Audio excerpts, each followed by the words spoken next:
안녕하세요 여러분, 현규쌤입니다. 자, 여러분, 이번 시간에는 한국 전근대사의 본격적인 수업에 들어가기에 앞서서 우리가 1년 동안 어떤 식으로 한국사 수업을 진행해 나갈 건지에 대한 전체적인 내용을 담은 오리엔테이션을 진행해 보도록 하겠습니다. 자, 프린트는 0번이고요. 보시면 슬기로운 1학년 한국사 생활이라고 나와 있죠. 자, 우선 평가 비율과 방법부터 좀 알려드릴게요. 지금 이제 말씀드리는 평가는 1학기 평가입니다. 2학기 관련 평가 방법과 비율을 이제 2학기 수업 시작할 때 선생님이 다시 한번 또 새롭게 공지하도록 하겠습니다. 자, 1학년 한국사는요, 100점 만점으로 쳤을 때, 지필평가 80%, 수행평가 20%로 나누어서 이제 진행이 되고요. 지필평가 같은 경우는 두 번에 나누어서 1학기 1차, 2차, 그러니까 중간 기말고사 두 번 다 본다 생각하시면 돼요. 각각의 시험은 다 동일하게 40%씩 해서 100점 만점으로 진행이 되고, 시험은 서술 논술 없이 객관식으로만 진행이 됩니다. 1차 중간고사는 5월 초에 보고요. 2차 기말고사는 6월 말에서 7월 초에 걸쳐서 보게 됩니다. 자, 수행평가 같은 경우는 두 개를 보게 되는데, 이 역사적 판단 글쓰기는 이제 근현대사 담당하시는 김영선 선생님과 함께 공지를 받으시면 되고, 저는 선생님과 함께 수업하는 이 관련 그 한국 전근대사 관련된 수행평가만 안내할게요. 저랑 함께 할 수행평가는 주제토론 글쓰기입니다. 10점 만점이고요. 이 수행평가를 보는 시기는 중간고사 끝나고 기말고사 보기 전 6월 정도로 예상을 하고 있습니다. 자, 그럼 어떤 주제를 가지고 글을 쓰느냐에 대한 구체적인 내용은 수행평가 보기 2주일 정도 전쯤에 선생님이 구체적으로 따로 공지를 할게요. 어떤 범위에서, 어떤 주제로, 어떤 평가 기준, 어떤 방법으로 보는지는 그때 또 구체적으로 공지하겠습니다. 자, 여러분 이제 저랑 어떤 내용을 배우게 되는가에 대한 이야기를 좀 할게요. 여러분이 이제 한국사 교과서를 보게 되시면은 이제 여러분이 고등학교 1학년 때 배우는 한국사는 총 4개의 대단원으로 구성이 되어 있어요. 총 4개의 대단원으로 구성이 되어 있는데 1, 2, 3, 4. 그 중에서 1단원을 저랑 공부하게 될 겁니다. 1단원이 이제 전근대사고요. 2, 3, 4단원은 근현대사예요. 이제 2단원이 개항기, 흥선대원군부터 나라가 일본에게 멸망하는 경술국치까지 공부하게 되고, 3단원은 이제 우리가 35년간의 일본의 식민지배를 받았던 일제강점기, 그리고 4단원은 해방 이후의 현대사. 그래서 2, 3, 4단원이 근현대사거든요. 저랑은 그 중에서 여기 1단원 전근대사, 전근대 한국사의 이해 부분을 공부할 건데, 이 부분이 이제 내용으로 따지면은 구석기, 신석기, 청동기, 철기 같은 선사시대부터 조선 후기, 기억나시나요? 안동김 씨가 나라 말아먹었던 이야기 있잖아요. 조선 후기, 안동김 씨 같은 외척 가문에 의한 세도 정치, 이로 인한 뭐 임술 농민봉기, 홍경래인환 같은 각종 농민봉기, 거기까지 선사부터 조선 후기까지. 여러분에게 좀 익숙한 비유를 들자면, 여러분 중학교 2, 3학년 때 다 역사를 배우셨잖아요. 그 중학교 2학년 때 역사 1을 배우셨고, 중학교 3학년 때 잠깐만요. 네. 중학교 3학년 때 역사 2를 배우셨잖아요. 그 중학교 2학년 때 배웠던 역사 1, 이 부분이 여기에 해당하는 내용이에요. 전근대사, 선사부터 조선 후기까지. 여러분이 중학교 3학년 때 배웠던 역사 2, 흥선대원군부터 현대사까지. 근현대사가 여기 2, 3, 4단원입니다. 비율이 아무래도 근현대사가 많다 보니까 일주일에 2시간씩 영선생과 근현대사를 배우게 되고, 저와는 일주일에 1시간씩 이 전근대 한국사의 이해를 공부하게 될 거예요. 자, 이 전근대 한국사의 이해라는 대단원은 총 6개의 중단원으로 나눠지는데요. 일단 1-1부터 1-4까지, 선사부터 고려까지, 여기가 이제 우리가 1학기에 나가게 될 거라고 예상되는 범위고요. 1-56, 여기가 이제 2학기 때 나가게 될 조선시대입니다. 이렇게 이제 1, 2학기 나눠서 내용을 나갈 예정이고요. 이 1학기 안에서도 1-12, 고대국가의 지배체제와 고대사회의 종교와 사상, 여기가 이제 1학기 1차 중간고사 예정 범위입니다. 예정이에요. 그럼 선생님 1-1, 2를 중간고사에 1-1부터 1-4까지 1학기에 나가는데 1-1, 2를 중간고사에 보니까 기말고사에는 1-3, 4 고려시대 보게 되는 건가요? 아닙니다. 물론 고려가 메인이긴 하지만요. 선생님의 한국 전근대사는 기본적인 출제 방향은 누적 출제예요. 그러니까 중간고사 보고 나서 기말고사 때 고려를 중심으로 공부하긴 하지만 시험은 중간고사에 봤던 1-1, 2 내용도 함께 나오게 될 거라는 거야. 1학기 기말고사. 누적 출제입니다. 단원명으로 하니까 좀 안 와닿죠? 내용으로 설명드리면은 이제 1학기 중간고사는 구석기, 신석기, 청동기, 철기 같은 선사시대부터 고조선, 여러 나라의 성장, 부여, 고구려, 옥조, 동해, 마한, 진안, 편안 그런 여러 나라의 성장 거쳐서 고구려, 백제, 신라, 삼국의 역사 배우고 그 삼국을 통일한 통일신라 역사 배우고 그리고 동시에 통일신라와 함께 존재했던 발해 이렇게 선사시대부터 발해까지 거기가 1학기 중간고사 범위고요. 그리고 1학기 기말은 거기에 통일신라 발해부터 뭘 추가하는 거야? 고려. 그러니까 선사시대부터 고려까지가 1학기 기말고사의 범위입니다. 누적 출제를 하는 이유는 크게 두 가지예요. 하나는 이 역사가 여러분 시간의 흐름을 다루는 과목이고 여러분이 개념을 분절적으로 이해하기보다 시대의 흐름을 통합적으로 이해하는 게 중요합니다. 어디에서? 수능에서. 갑자기 웬 수능 얘기냐? 여러분 한국사라는 과목은 선택 과목이 아니에요. 저는 여러분에게 한국 전근대사를 가르치기도 하지만 2학년 사탐 선택 과목 중에 하나인 세계사를 가르치기도 하거든요, 여러분들. 세계사는 선택 과목이지만 한국사는 필수, 공통 과목입니다. 그리고 수능의 필수 과목이에요. 누구나 봐야 한다는 거죠, 여러분들. 근데 한국사는 1학년 때 배우는데 수능은 3학년 때 보잖아요. 지금 배우는 게 여러분에게 처음이자 마지막 한국사라는 거야, 학교에서 배워주는. 그러니까 지금 배우는 내용을 수능까지 끌고 가야 되는데 수능과 내신의 차이점. 수능은 전범위예요. 그러니까 저랑 영선쌤이랑 배우는 전근대사부터 현대사까지 모든 범위를 통틀어서 20문항이 나오는 게 수능이에요. 내신은 제한된 범위에서 나오지만 여러분이 그 수능을 효과적으로 대비하기 위해서는 처음 배울 때도 시대 흐름을 염두에 배우고 문제를 풀 때도 그런 시대 통합적인 흐름을 익힐 줄 알아야 돼요. 근데 이게 시험 범위가 분절돼 버리면 내신 공부하면 그 범위만 공부하잖아. 앞에 배운 내용이 연결이 잘 안 됩니다. 그런 것들을 좀 방지하기 위해 한 번 배울 때 제대로 배우기 위해 한국사가 이제 예전에 선택 과목이던 시절에는 서울대 선택 과목이어가지고 워낙 이 경쟁도 치열하고 문제가 엄청 어려웠어요. 그래서 되게 많은 시간을 투자해야 됐지만 한국사가 필수 과목으로 바뀌면서 상대평가에서 절대평가로 바뀌고 난이도가 굉장히 내려갔습니다. 이제 한국사는 누가 더 적은 시간 투자해서 효과적으로 일정 점수 이상을 받느냐의 싸움이 됐어요. 수능 한국사는. 내신은 물론 다르지만. 그래서 처음 배울 때 효과적으로 시대 흐름에 맞게 딱 제대로 뼈대 잡아놓고 이 내용을 잊지 않게 중간중간 환기만 시켜주면 돼요. 그게 효율적인 거예요. 실제로 3학년 올라가서 그때 가가지고 다시 막 수능 한국사 대비하겠다고 개념 다시 공부하고 이러면 너무 시간 낭비입니다. 비효율적이에요. 그러니까 지금 제대로 수능과 내신을 동시에 준비할 수 있게 제대로 시대 흐름을 익히기 위해서 이렇게 누적 출제를 했고요. 내신 한국사에서 배우는 내용의 절반 정도만 기억해도 수능 1등급 만점에는 아무런 무리가 없습니다. 자, 아무튼 그렇게 해서 1학기 나가게 되고 2학기 땐 조선을 나가게 되는데 선생님 그럼 설마 2학기 조선 나갈 때도 선사부터 다시 누적 출제를 하시나요? 그렇게 하면 좀 너무 잔인한 것 같아서 2학기 조선을 나가게 되면은 누적 출제를 하더라도 여기 고려부터만 누적 출제를 할 거예요. 그러니까 앞부분인 선사시대, 삼국시대는 출제하지 않겠습니다. 고려랑 조선은 비교하는 거는 워낙에 수능의 중요한 포인트이기 때문에 또 버릴 수는 없더라고요. 그래서 1학기 때 선사부터 고려, 2학기에는 조선 전기에서 후기 이렇게 진도를 나갈 계획이다라는 말씀을 드리고요.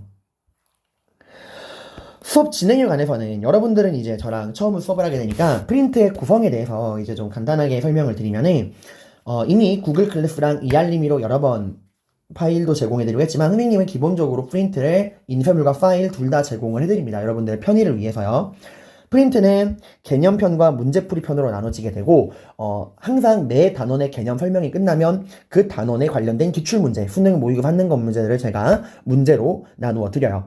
개념 프린트 같은 경우는 원본과 빈칸이 완성되어 있는 완성본, 또 때에 따라서는 보충자료가 필요한 경우에는 보충자료를 제공해 드리고요. 다 지금 2020학년도 전근대사 구글 클래스룸에 PDF 파일로 다 올라와 있습니다. 그리고 모든 정규 수업은 지금처럼 유튜브를 통해서 2022년 한국 전근대사 개념 강의라는 재생목록 들어가시면은 앞으로 이렇게 오리엔테이션을 포함해서 모든 정규 수업은 제가 이렇게 따로 화면 녹화를 해서 올려드릴 예정이니까 적절하게 잘 활용하시기를 바래요. 자, 다음 준비물. 당연히 교과서, 필기도구, 그리고 역사에 대한 집중하는 마음을 좀 가지고 와 주시기를 바랍니다. 세상을 아는 만큼 보입니다. 역사라는 과목은 여러분들이 세상을 바라보는 시각을 굉장히 넓게 만들어 줄 수 있어요. 단순히 이게 수능 필수니까 공통 과목이니까 라는 그런 이유뿐만 아니라 여러분들이 세상을 좀 더 넓게 바라볼 수 있는 그런 인문학적인 소양을 키워줄 수 있는 또 그런 과목이다. 생각하는 힘을 키워주는 과목이다 라는 생각을 좀 해주시길 바래요. 그리고 이제 여러분들이 고등학생이 됐잖아요. 수업 시간에 제공되는 여러 가지 활동에 적극적인 참여를 좀 부탁을 드립니다. 물론 이 생기부 자체가 여러분들 굉장히 중요해졌고, 또 여러분도 이제 고등학생이 됐으니까 생기부의 기본적인 구성은 여러분들이 아셔야 돼요. 생기부는 기본적으로 교과랑 비교과로 나눠집니다. 이 비교과는 여러분들이 뭐 창체, 자율, 동아리, 진로, 혹은 우리 학교의 특성인 자율형 교육과정에 의한 개인별 세부능력 특기사항, 이런 것들이 이제 비교과 영역이고요. 교과 영역은 지금처럼 저랑 공부하는 이런 각각의 교과목인데, 단순히 내신 등급만 생기부에 들어가는 게 아닙니다. 그 과목 담당 교사들이 여러분들의 1년간의 활동을 관찰하고 써주는 이 과목별 세부능력 특기사항, 이거에 대한 중요성이 굉장히 높아졌어요. 그죠? 당연히 과목별 세부능력 특기사항을 위해서는 여러분들이 수업 시간 안에 수업에도 적극적으로 참여해 주시고 다양한 활동에 적극적으로 참여를 해 주셔야 됩니다. 어떤 활동을 할 건지는 좀 이따 소개할게요. 여러분, 학습지를 소중하게 보관해 주세요. 여러분이 받는 학습지는 선생님이 정말 오랜 시간, 여러분이 상상하는 것보다 훨씬 많은 시간과 노력을 갈아 넣어 만든 학습지예요. 여러분은 교과서를 하나 보시죠. 선생님은 일단 보는 교과서 종류가 6개예요. 우리 학교 교과서인 천재뿐만 아니라 금성, 동아, 비상, 미래, 리베르, 각각의 교과서를 다 보고 제가 모든 탐구 자료랑 그 사료를 다 다시 분석을 해서 프린트를 만드는 거예요. 중요도를 나눕니다. 이 내용은, 이 탐구 자료는 6종 교과서에 다 나오네. 이거는 뭐 5개만 나오네. 이건 4개만 나오네. 각각의 그 우선순위 빈도를 또 분석을 해서 만들고, 또 다른 출판사에 나온 교과서에 실린 좋은 탐구 자료도 선생님이 수록하니까 잘 좀 보시기를 바래요. 기출문제도 한능검 수능 모의고사에서 따오고 EBS 교재도 보고 선생님이 여러분의 중학교 교과서도 봅니다. 여러분이 어디까지 배우고 왔나 저도 좀 봐야 되니까. 자, 그러면 우리가 1년 동안 수업을 어떤 방법으로 해나갈 것이냐. 일단 우리가 가지고 있는 한계는 뭐냐면 시수가 굉장히 부족해요. 제가 아까 그랬죠. 저랑 배우는 부분이 어디라고요? 여러분이 중학교 2학년 때 배웠던 내용, 전근대사 내용이라고요. 중학교 2학년 때 역사 일주일에 3시간씩 배웠어요, 여러분들. 일주일에 3시간씩 배우던 내용을 이제 일주일에 1시간 만에 더 많은 내용을 배워야 되는 거야. 그러니까 더 군더더기 같은 걸 할 시간이 없어요. 훨씬 더 빠르고 체계적이고 컴팩트하게 수업을 나갈 거고, 뭐 이게 올바른 말은 아니지만 가성비라는 걸 좀 추구할 수밖에 없더라고요. 가성비. 그러니까 꼭 필요한 활동만 할 거예요. 좀 다른 곁가지 과제는 이젠 제공하지 않겠습니다. 작년에 제가 되게 많은 과제를 냈는데 올해는 그런 글쓰기 과제 같은 경우는 하지 않을 거야. 딱 지필, 수행, 그리고 지필, 수행, 그리고 생기부에 들어가는 활동, 이렇게 딱 필요한 것만 컴팩트하게 진행을 할 거예요.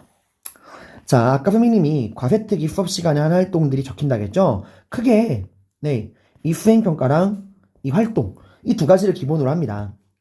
수행평가 같은 경우는 아까 제가 선생님이랑 하게 되는 수행평가가 뭐라 그랬죠? 주제토론 글쓰기라 그랬죠. 그죠? 이 저랑 하게 되는, 여기서 지금 1학기 수행평가 안내하는 거예요. 그 주제토론 글쓰기의 큰 주제가 이거예요. 신라하대 사회혼란 관련 글쓰기. 자, 우리 신라하대 어떤 걸 배웠었죠, 여러분들? 신라 하대 들어가면은 중앙을 지배하는 진골 귀족들이 자기들끼리 왕위쟁탈전을 벌이게 됩니다. 이렇게 중앙 정치 담당하는 진골 귀족들이 왕위쟁탈전을 벌이니까 지방에 대한 통제가 되어야 한대요? 안 됩니다. 이렇게 진골 귀족들이 왕위쟁탈전을 벌이는 과정에서 지방에 대한 통제력이 느슨해진 상황에서 지방에서 독자적인 세력이 성장해요. 그게 바로 누구예요? 스스로를 성주와 장군이라 부르는 호족들입니다. 그리고 호족들에게 누가 앞세하죠? 신라의 신분제, 골품제, 그 폐쇄적인 골품제 하에서 한 끗 차이로 밀려 진골 귀족에게 한 끗 차이로 밀려서 모든 걸 잃어버린 신라의 되게 많은 부정적 감정을 갖고 있던 육두품, 얘들이 호족에게 합류하고요. 또 이들에게 사상적인 기반을 누가 제공해주죠? 누구나 참선과 수양을 통해 부처가 될 수 있다. 선종승려들이 사상적 기반을 제공을 하게 되죠. 이렇게 육두품, 호족, 선종이 함께한 대환장 콜라보레이션, 바로 신라말 고려초, 그 상황에 관한 글쓰기를 선생님이랑 하게 될 거예요. 그리고 1년간의 활동은 총 3가지를 하게 될 겁니다. 자유주제 발표, 역사신문 만들기, 한국사, 도서 서평 쓰기, 이렇게 3가지 활동을 할 건데, 우선 이 자유주제 발표랑 역사신문 만들기 같은 경우는 말 그대로 주제를 되게 러프하게 잡은 거예요. 그러니까 여러분이 저랑 이 수업을 하다가 나름 마음에 드는 혹은 흥미가 드는 시대, 사건, 인물들이 나올 거 아니에요. 그런 여러분이 마음에 드는 흥미를 느끼는 시대, 사건, 인물들을 여러분들만이 좀 더 깊이 있게 심화적으로 탐구해서 발표도 하고 신문도 만들고 하는 거예요. 이거는 수업 시간에 배운 이외의 내용들, 단순히 수업 시간에 배우는 교과 내용을 재생산하는 건 의미가 없잖아요.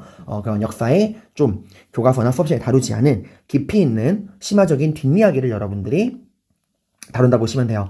이렇게 주제를 러프하게 잡은 이유는 여러분들 모두가 다 다른 내용을 갖고 올 거 아니에요. 그죠? 개별화시켜주고 싶어서 그래, 생기부에서. 개인의 특성이 드러날 수 있게. 그리고 한국사 도서서평 쓰기. 요건 뭐냐면, 여러분, 선생님, 저희 생기부에 독서 기록 사라졌어요. 네, 맞아요. 작년부터 사라졌어요. 여러분들 선배인 16기부터. 근데 사라지긴 했지만 독서가 안 중요해진 건 절대 아닙니다. 오히려 더 중요해졌어요. 생기부의 독서활동 상황이라고 하는 그 목록은 사라졌지만 이제 그 독서 기록이 공식적으로 사라진 대신 어디로 갈까? 다른 항목에 간접적으로 녹여 들어가야 돼. 창체, 자율, 동아리, 진로특기, 자율형 교육과정, 개세특, 혹은 과세특, 이런 거에 여러분들의 독서 활동이 간접적으로 녹여 들어가야 돼. 누가 이걸 간접적으로 잘 녹여내는가가 되게 중요해졌거든요. 그래서 저랑은 이건 2학기 때 주로 할 거긴 하지만 고전소설 속 역사여행이라는 책을 읽고 서평을 쓸 거예요. 이게 뭐냐면 말 그대로 고전소설에 담겨있는 역사적인 배경을 탐구하는 거야. 여러분이 알고 있는 고전소설 뭐 있나요? 홍길동전, 임경옥전, 박시부인전 등등 여러 가지 소설들 있잖아요. 심청전 등등. 그런 소설들이 다 그 조선, 역사적인 상황을 배경으로 한 겁니다. 대표적으로 몇 개 소개해드리면은, 박시부인전이라는 소설 아시나요, 여러분들? 박시부인전이 어떤 내용이냐면, 박시부인이라는 여자가 있어요. 근데 얼굴이 엄청 못생겼어. 남편에게 맨날 구박받고 살다가, 어느 순간 얼굴이 완전 이쁘게, 얼굴이 바뀐 거야. 그래가지고 이제 남편이랑 또 사이가 어느 정도 회복이 되고 있었는데 갑자기 나라에 오랑캐들이 쳐들어와요. 근데 이 박씨 부인이 거의 닥터 스트레인지급의 어마어마한 초능력을 가진 사람이야. 그래서 이 오랑캐들을 초능력으로 딱 물리치게 됩니다. 이게 단순히 웃긴 이야기가 아니라요. 그 배경이 있어요. 박씨 부인전의 배경은 조선 후기, 인조 때입니다. 자, 조선 후기 여러분들, 임진왜란 이후에 광해군이 왕으로 즉위합니다. 광해군은 전쟁에 참상을 목격했기 때문에 사대 명분의 사이즈, 그 사대 명분을 가지고 명나라랑 친하게 지내고 북방에 떠오르는 강자인 이 후금, 여진족과 적대 관계를 맺게 되면은 조선이 또 한 번 전쟁이 휘말리다 생각을 해서 균형 있는 현실적인 중립외교를 시행을 하죠. 명나라와 그 청나라 사이에서의 균형 있는 외교를 하려고 하는데 이게 누가 보기 안 좋아요? 사대부들이 보기 안 좋죠. 어디 사대의 명분을 쳐버리고 오랑캐에게 붙어먹느냐. 해서 이 사대부, 서인을 중심으로 해가지고 남인이 광해군을 몰아내고 인조로 왕으로 삼아요. 이 인조 정권은 철저한 친명, 배금, 명나라랑 친하게 지내고 여진족이 만든 후금은 오랑캐라고 배척하는 4대의 명분을 따르는 정책을 시행을 합니다. 그러니까 누가 열받아요? 후금이 열받죠. 그죠? 그래가지고 이제 당시 이름을 청나라로 바꾼, 후금이 청나라 이름 바꾸죠? 청나라 황제가 직접, 청태종 홍타이제가 직접 10반만의 군대를 끌고 조선으로 쳐들어와. 그래서 남한산성에서 버티던 인조는 결국 버티다 못해 49일 만에 나와서 항복을 하게 돼요. 한겨울에 삼전도에서 청나라 그 무시하던 오랑캐라고 무시하던 청나라 황제 앞에서 머리가 깨지고 피가 날 정도로 꽝꽝꽝 3번 절하고 9번 고개를 조아리는 예법을 통해서 항복을 하게 돼요. 현실은 시궁창이죠. 하지만 뭐 하고 싶어? 정신승리하고 싶잖아. 그래서 나온 거야. 그러니까 이런 것들에 대한 분석해 놓은 책이고, 왜 근데 저희한테 부담 줄여주신다며요. 근데 이거 언제 다 읽어요? 책 두꺼운데? 다 읽으라고 안 합니다. 그 책에서 되게 많은 고전소설들을 해설하는데 여러분이 마음에 들고 흥미있는 고전소설 한두 개 정도만 골라서 보시면 돼요. 그러니까 한두 챕터만 보면 돼. 양도 얼마 안 됩니다. 부담 없이 할 거예요. 이런 활동을 우리가 하게 될 거다라는 말씀을 드리고요. 여러분 공부를 하실 때 이제 공부 방법에 대한 이야기를 좀 할게요. 여러분 중학교 역사랑 고등학교 한국사는 달라요. 특히 우리 같은 역사 과목은 영어랑 수학이랑 다르게 여러분이 중학교 때 좀 못했다고 하더라도 고등학교 때 한국사에서 중학교 역사 빵점 맞아도 고등학교 한국사에서 고득점 받는 거엔 아무런 무리가 없습니다. 연결성이 강하지 않아요. 여러분들 영어 수학처럼. 다만 완전 문제 유형이 달라져. 그러니까 중학교 100점 맞았다고 고등학교에서 빵점 맞을 수도 있는 게 중학교 문제 유형은 묻고자 하는 걸 직접적이고 분절적으로 물어요. 그러니까 뭐 3.1운동의 배경으로 올바른 것은 대한민국 임시정부의 활동 내용으로 뭐 옳은 것, 옳지 않은 것은 이렇게 묻고자 하는 걸 명확히 던지고 개별적인 개념, 분절된 개념을 묻게 돼요. 하지만 고등학교는 일단 발문부터 달라. 묻고자 하는 걸 직접적으로 제시하잖아요. 무조건 모든 발문은 수능형으로. 다음 자료가 나타내는 인물, 사건, 단체에 대한 내용으로 옳은 것, 옳지 않은 것은.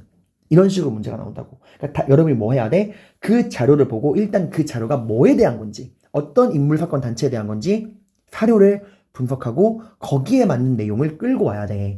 그리고 분절적인 개념을 묻는 문제는 거의 안 나옵니다. 등급을 나눠야 되니까 킬러 문항을 내야 되거든요. 역사뿐만 아니라 모든 과목은 킬러 문항을 낼 때 개념과 개념, 단원과 단원의 통합형 문제를 내요. 연결해서 낸다고요, 여러분들. 특히 역사처럼 시간의 흐름이 중요되는 과목은 당연히 하나의 분절적 개념이 아니라 전체적인 상황, 전체적인 시대 흐름을 묻는 문제를 내게 돼요. 예를 들어서 자료를 주고 위 자료가 나타내는 뭐 사건, 이후에 일어난 일은 뭐니? 이전에 나타난 일은 뭐니? 혹은 자료 2개 주고 이 사이에 무슨 일이 있었니? 이런 식으로 묻는다든가. 혹은 이게 자료 딱 2개 준 다음에 이 사이에 있었던 일, 기억 리을, 뒷글 리을 주고 자, 이 사이에 있었던 일 순서대로 배열해봐. 혹은 자, 이 시대에 정치적으로 이런 일이 있었네? 정치적으로 이런 일이 있었을 때 그 동시대 경제사회 문화적으로는 무슨 일이 있었니? 이렇게 가로와 세로를 엮어내는 시대통합, 지역통합형 문제를 내요. 그럼 이런 문제를 여러분이 맞추시려면 어떻게 공부하셔야 되냐? 반드시 모든 복습은 누적 복습으로 공부를 해야 됩니다.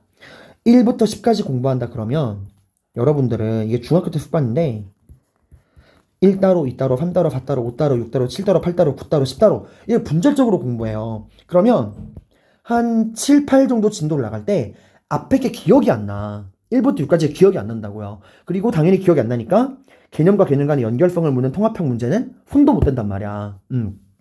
그래서 공부할 때는 반드시 누적 복습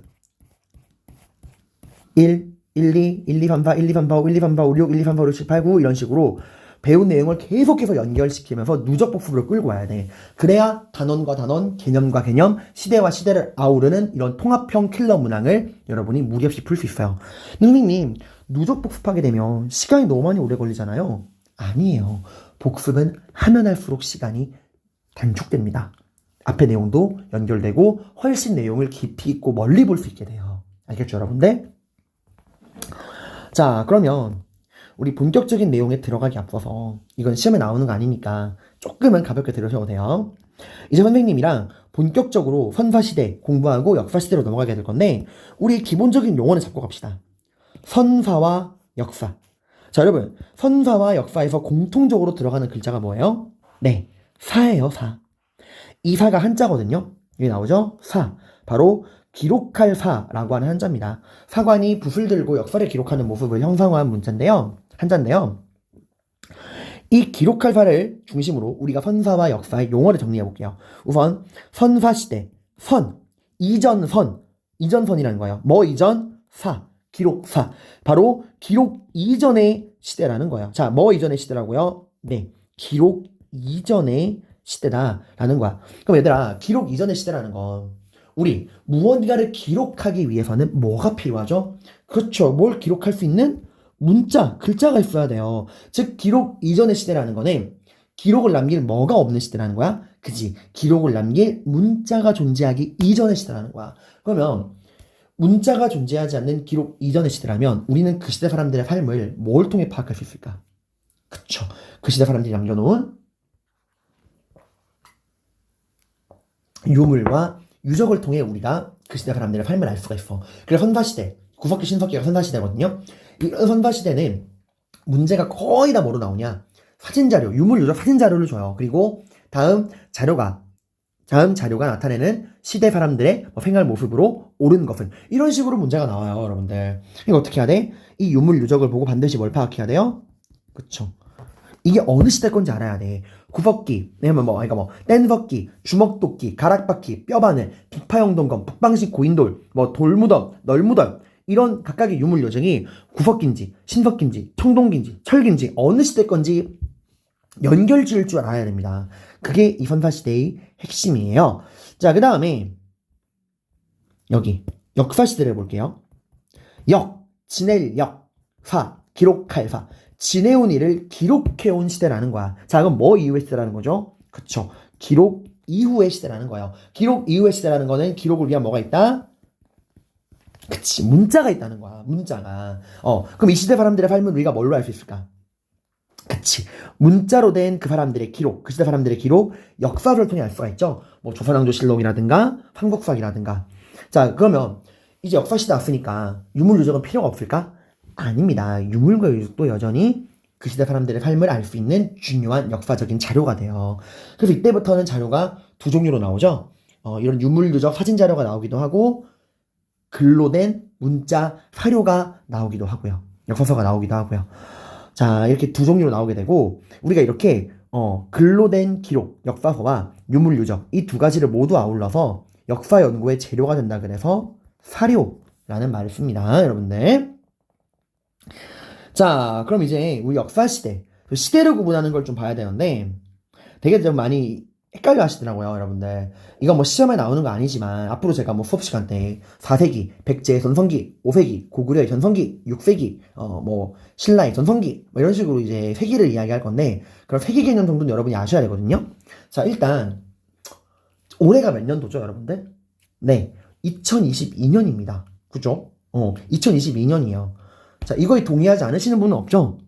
지금은 1000년이다, 1500년이다 이런 분은 없어요, 여러분들.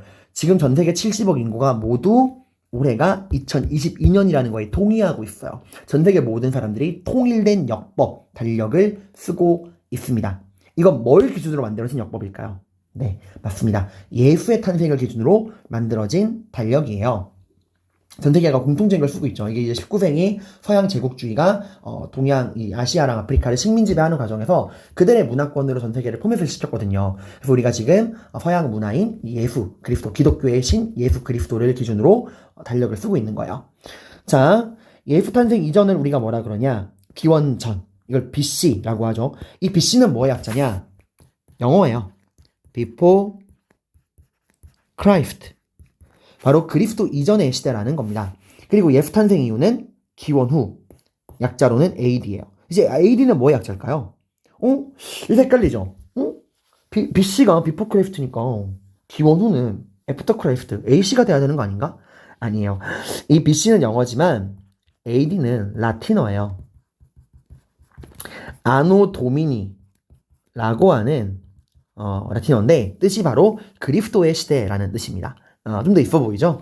자, 이렇게 해서 예수 탄생을 기준으로 기원전, 기원 후, BC, AD로 나누게 되는데 예를 들어서 여러분들 예수가 태어나기 1년 전 혹은 2년 전 혹은 3년 전 이렇게 막 넘어가다가 100년 전까지 왔어. 이렇게 예수가 태어나기 1년 전부터 100년 전까지를 묶어서 뭐라 그럴까요? 네, 기원전, BC 1세기라고 하는 거예요. 그러면 또 예수가 태어나기 101년 전부터 쭝쭝쭝쭝 해서 200년 전까지는요. 묶어서 뭐라 그럴까? 그치, 기원전 BC 2세기라고 하는 거야. 그럼 또 시간이 막 흘러서 예수가 태어나기 1501년 전부터 1600년까지는요? 그쵸, 이건 기원 BC, 기원전 BC 10 몇 세기? 그쵸, 16세기입니다, 여러분들. 16세기. 자, 그럼 이제 또 반대로 돌아와서 예수가 태어나고 1년 후, 2년 후, 3년 후부터 100년까지를 우리가 묶어서 뭐라 그럴까? 그치, 이거는 기원 후 AD 1세기라고 하는데, 아이고, 죄송합니다. 조금 오류가 났어요.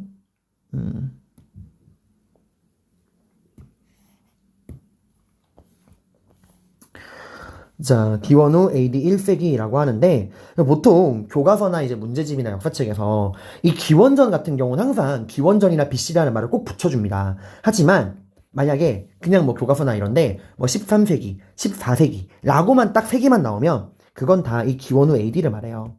이 기원 후 AD는 보통 생략하는 경우가 많거든요. 알겠죠, 여러분들? 그래서 그냥 1세기라고 생각하시면 됩니다. 그리고 예수가 태어나고부터 101년부터 뭐 200년까지는 뭐라 그럴까? 이거를 우리가 묶어서 그냥 2세기라고 하는 거예요. 자, 그리고 또 시간이 흘러서 예수가 태어나고부터 1501년부터 1600년까지는 뭐라 그럴까? 이건 그냥 16세기라고 하면 되는 거예요. 자, 그럼 여러분이 제대로 이 세기를 이해했는가 테스트를 한번 해보겠습니다. 한 사람이 있어요. 이 사람이 1500년에 태어난 사람이야. 1500년생. 그럼 이 사람 몇 년도생이죠? 그쵸, 15세기예요. 1부터 100까지 하나를 묶어서 한 세기니까 15세기란 말이야. 그러면 1501년에 태어났어. 이 사람 몇 년생이야? 그치, 16세기예요. 혹은 1540년에 태어났어. 그쵸, 이 사람도 16세기예요. 혹은 1599년에 태어났어. 이 사람 몇 년생이야? 그치, 16세기야. 그러면 2000년에 태어났어. 그럼 몇 세기 사람이야? 그치, 20세기 사람이야. 그럼 2001년에 태어났어. 아이고, 너무 띄어쓰기 많이 했네. 이 사람 몇 년대 사람이야? 몇 세기 사람이야? 그치, 21세기 사람이에요, 여러분들. 자, 근데 여기 봐봐, 얘들아. 1501년이건 1540년이건 1599년이건 다 같은 16세기야. 근데 1501년은 16세기는 16세기인데 어떤 16세기예요? 16세기 완전 초반부죠. 16세기 초. 1540년은 16세기는 16세기인데 16세기 한 중반 정도 되잖아. 그러니까 뭐 16세기 중반 이라는 말을 쓰고요. 1599년은 16세기 끄트머리잖아. 그러니까 16세기 뭐 후반, 16세기 말 뭐 이런 말을 쓰는 거예요, 여러분들. 그래서 제가 막 수업하다가 뭐 17세기 전반, 17세기 뭐 후반, 17세기 중반 이런 말을 쓰면 이게 대략 어느 정도 시점인가 정도 여러분들이 알 수 있어야 됩니다. 자, 그래서 우리가 앞으로 한 학기 동안 이렇게 한국 전근대사 수업을 어떻게 나갈 건지에 대한 이야기를 해드렸고요. 프린트 보는 방법에 대해서 간단히 좀 설명을 드리면 여러분들, 프린트는 이렇게 이제 개념편, 문제풀이편 이런 식으로 나오게 되는데, 항상 프린트 번호, 제가 앞으로 몇 번 프린트 공부할 거예요 라고 하면은 프린트 왼쪽 위에 이렇게 넘버링이 있어요. 1번 프린트. 그리고 아래쪽에는 쪽번호가 있어. 1쪽, 2쪽. 자, 그럼 개념 프린트부터 설명을 드릴게요. 1번 프린트 기준으로 맨 위에는 항상 제가 이렇게 단원 제목을 적어놨어요. 대단원, 중단원, 소단원. 그리고 옆에 페이지 쪽수가 나와있죠. 이거는 이 프린트에 해당하는 교과서 페이지를 말하고요. 그리고 이 넘버링 옆에 뭐라 내용들이 막 나와있죠. 이것들은 이 프린트에서 여러분들이 핵심적으로 알아야 되는 학습 목표를 적어놓은 겁니다. 그리고 이렇게 1쪽 앞쪽에는 보통 대략적으로 내용들을 빈칸 뚫어서 채워놨고요. 뒤쪽에는 관련 내용에 해당하는 탐구 자료, 각종 사료들을 실어놨어요. 여기 이제 선사시대라 사진 자료밖에 없네요. 그리고 이렇게 하나의 내용이 한 차시가 끝나면은 꼭 그 차시에 해당하는 문제들을 선생님이 수능 모의고사 하는 검에 실었고요. 단순한 이런 객관식 문제뿐 아니라 이런 빈칸 채우기 문제들도 제가 실어놨어요. 이 빈칸 채우기 문제는 수능 모의고사 하는 검에 나온 기출선지들을 선생님이 재활용을 한 겁니다. 굉장히 A급 문장들이니까 여러분들이 꼭 보셔야 되고요. 그리고 이 프린트에 이런 빈칸 이런 것들을 또 여러분이 놓칠까봐 이렇게 항상 구클 통해서 완성본 프린트도 빈칸에 채워져 있는 완성본도 제공해 드리니까 여러분들이 수업을 열심히 잘 들으시기를 바랍니다. 아시겠죠? 네, 그래서 다음 시간부터 여기 1번 프린트 본격적인 선사시대, 본격적인 내용으로 선생님이랑 들어가 보도록 할게요. 알겠죠, 여러분들? 자, 그럼 이제 1번 프린트 피시고 본격적으로 다음 수업을 이어서 다음 시간부터 시작해 보도록 하겠습니다. 고생하셨습니다.